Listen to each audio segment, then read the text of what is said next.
Hello and welcome to Things Polyglots Know. I'm Elise Hendrick, a translator, writer, and polyglot. And today what we're going to be talking about is a way you could really speed up your language learning by focusing it on things that actually hold your attention. Now, the thing about learning anything, it really doesn't matter what it is, whether it's languages or physics or the rule against perpetuities, learning anything is a race against your own attention span. The more absorbing something is, the more you're likely to absorb something for it. Anyone who's actually studied for an exam knows this. If it's something that you actually care about, if it's something that's really interesting, you can pick it up in a heartbeat. But on the other hand, if it's something that you just don't see the point of, that you just really don't have any interest in at all and hope never to see again, speaking of the rule against perpetuities, really, then it becomes just a wee bit harder. And that's true in languages as much as anything else. But the cool thing about languages is there are ways to deal with it that you don't necessarily have in other subjects. And we're going to be talking about that. Now, when people talk about learning languages, usually what their goal is to get fluent. You hear that quite a bit. Now, what exactly is that?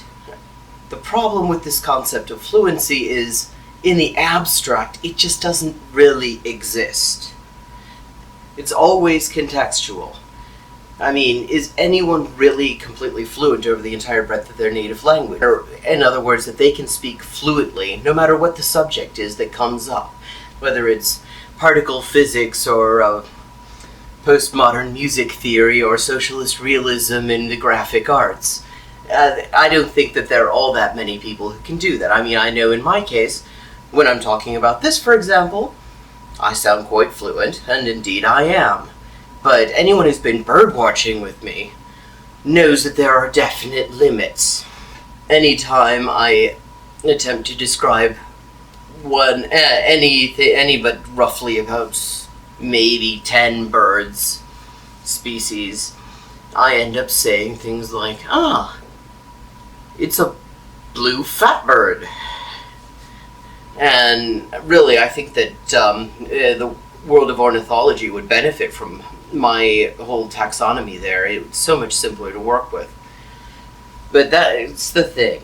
Everybody's knowledge of language has gaps for a simple reason. Everybody's knowledge of everything has gaps. Nobody knows everything.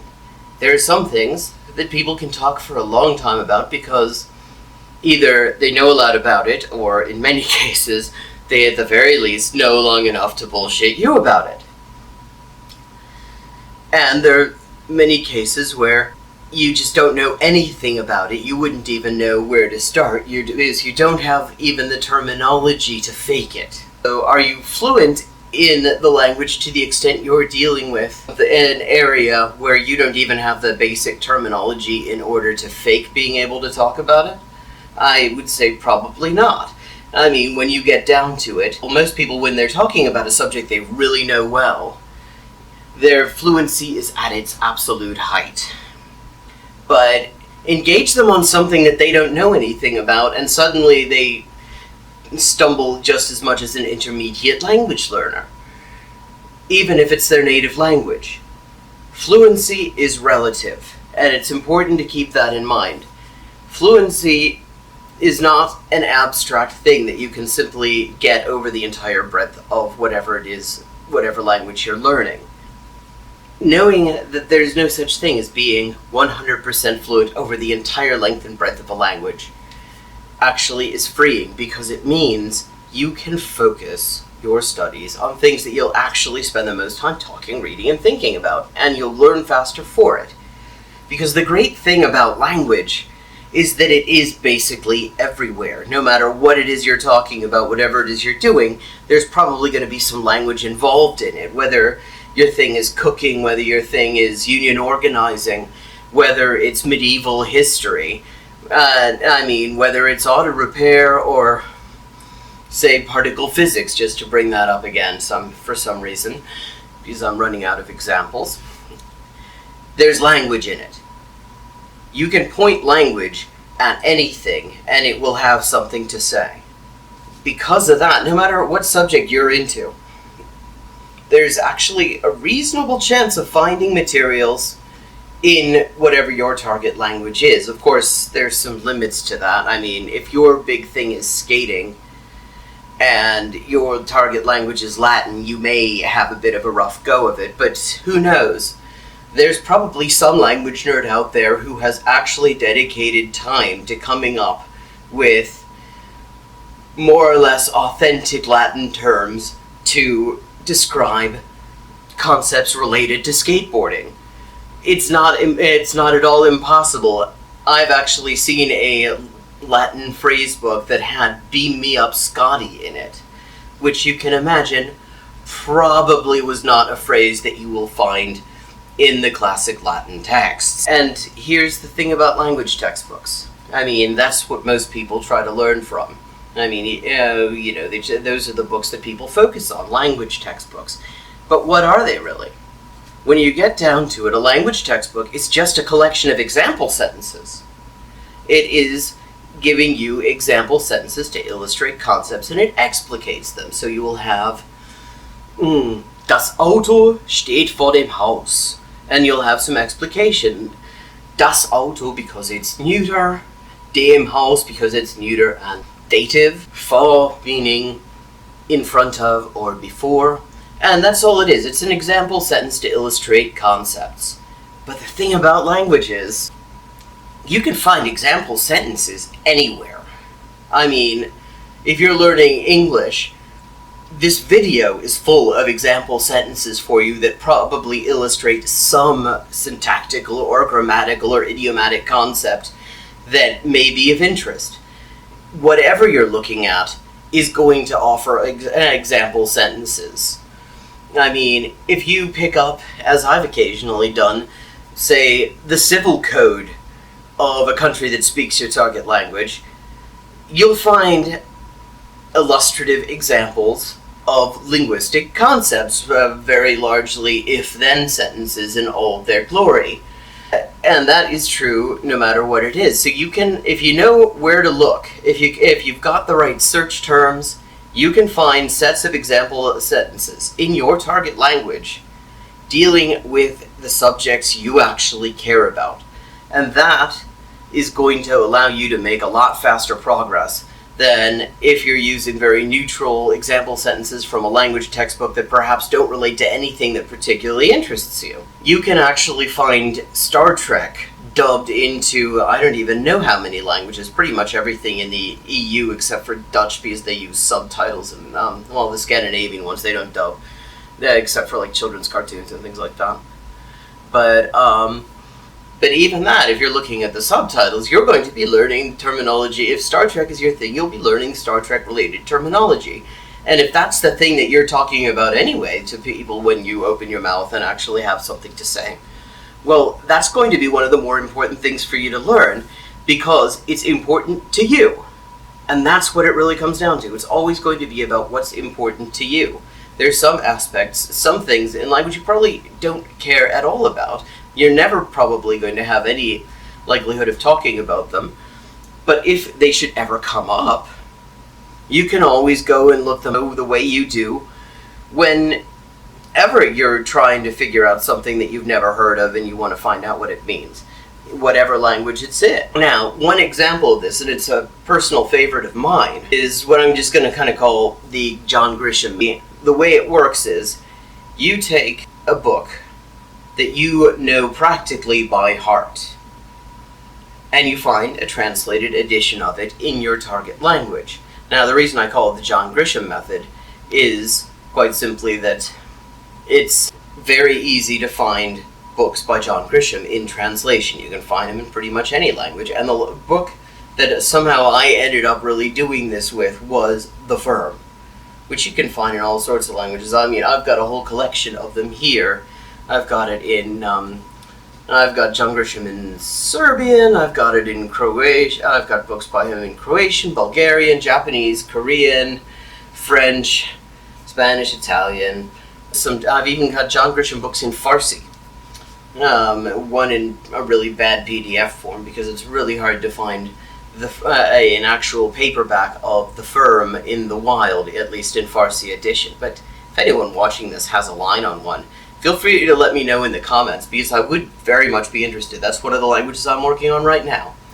Now, here's why the John Grisham method, and you can substitute in whatever author, whatever kind of book you're interested in, why it works.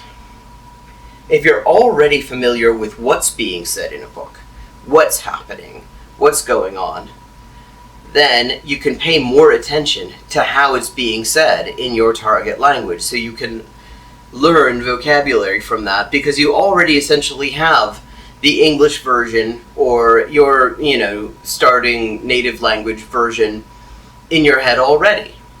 So when you're looking at it, if you already have a basic idea of what's going on, and of course you can rely on the fact that the names are generally going to be roughly the same. Sometimes you will find forms of address being used that aren't in the original, just because it's more natural in the target language. But you can use that, and you can learn all sorts of expressions as a result. And you can actually find that you will start to understand quite a bit, especially if you know the book by heart practically already. Now, of course, the thing is that this only really works well if you already have some grounding in the grammar, the structures, basic things about how it works, what the word order is and stuff like that. So it's useful to have another textbook along with it, something more traditional that will explain to you things like, in Korean, you will generally find the verb at the end of the sentence, and in German, the verb can sometimes be at the very beginning, sometimes in the middle, sometimes in the end, all depending on the status of the clause within an overall context, and things like that. That is actually the rule in German if somebody were to enunciate the whole thing in one place. There's a reason that people think German is hard. So, if you know those things, and you already know the content, you can actually start to understand quite a bit about what's being said, even in the translated edition. Now, of course, there are pitfalls in this. There are big pitfalls, because the thing about translations is you're relying on the knowledge of the translator. You get lots of very good translations out there. I mean, part of the reason I like to read translated editions is just to see how well people do certain things. I even do it in languages that I'm actually not trying to learn because I already have, because sometimes there are just really difficult idiomatic things like puns and stuff like that going on, and I'm really curious how somebody managed to come up with it, and how somebody managed to deal with it. But here's the thing, that they don't always manage to deal with it all that well. For example, I remember finding in the Japanese edition of Stephen King's Misery, which I've got someplace around here. Okay, there's a phrase, at some point the main character says, describing this guy who's out front of Annie Wilkes' house, says, "You probably own this minor league baseball stadium of a town." Now, in the Japanese translation, the translator does not seem to have realized that what he's saying is this town is like a minor league baseball stadium, i.e., it's small potatoes. So instead, the translator translated this as, "You probably own this town's minor league baseball stadium." So you have to keep in mind that sometimes you're going to find situations where even the translator isn't completely sure what to do with the original. And so it's generally a good idea to check with somebody who really speaks the language, with a native speaker or somebody who is more fluent than you are, just to make entirely certain that what you're learning from the translated edition is necessarily accurate. Of course, you can just sort of try it out and see if people give you blank stares, and then you will have some idea whether you've learned it correctly, but your mileage may vary. And another thing is, some things just really don't translate well. I mean, I mentioned puns. Puns are really hard. But one thing that came to mind is, just recently, is I'm watching a Korean drama on Netflix called in English, crash landing on you, or in Korean, 사랑에 불시착.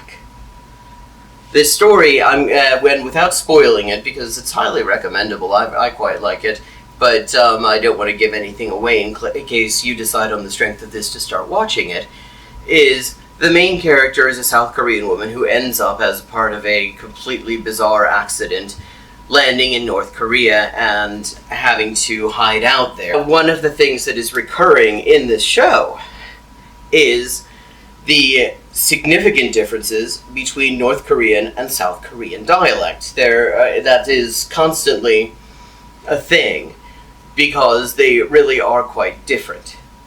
For example, one of the most common things about it is in the North, they take the nida ending that is used in formal language in Korean as a verb ending, and they take the ni out of it. So they say, for example, instead of where in the South, or somebody trying to speak very properly would say 합니다, they will say hamda.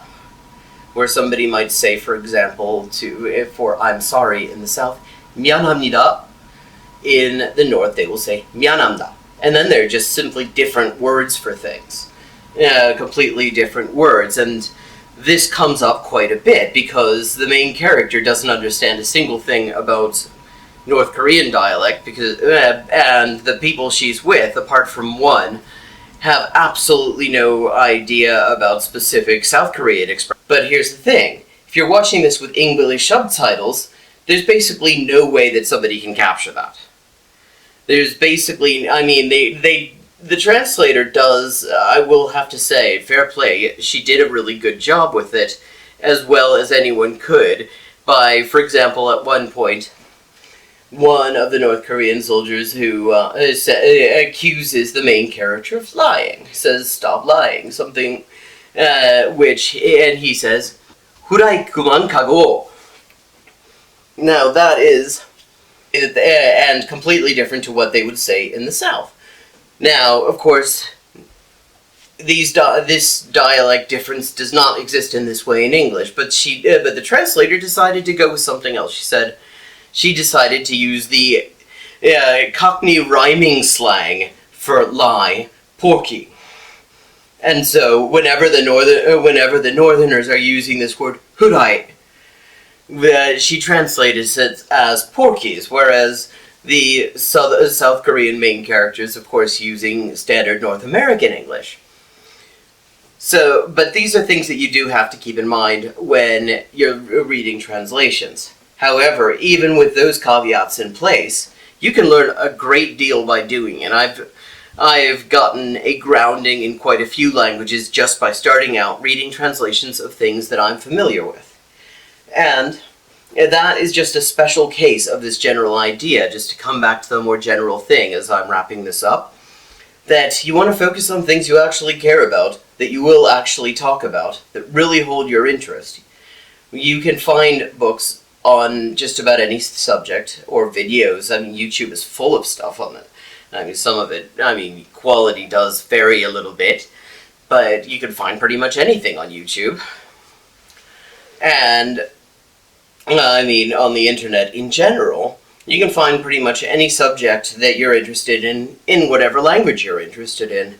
And if you do that, if you focus really hard on that, and try to have conversations about that subject in your target language, read as much as you can in your target language, looking up any new words that you're not familiar with, developing a specific vocabulary on these subjects that you're interested in, you're going to end up developing a lot of things, a lot of ability within the language that is transferable, because grammar is not something that is only in certain parts of a language. Sentence structure is always there. So, whatever your example sentences are, they are going to illustrate those principles that you need to know in order to form sentences more generally. So, in closing, just remember that you are always racing against your own attention span when you try to study anything. And the best way to absorb as much as you can is to focus on the things that actually absorb you. And with languages, that is easier than with just about any other subject. Because every subject deals with language. So, that's all for today here on Things Polyglots Know. I'm Elise Hendrick. I would love it if you enjoyed this video, if you were to go and click that like and subscribe button. And if you are interested in working with me individually, you can contact me at my email address, which will be on the screen in just a second. Thanks for watching. I hope you've learned something.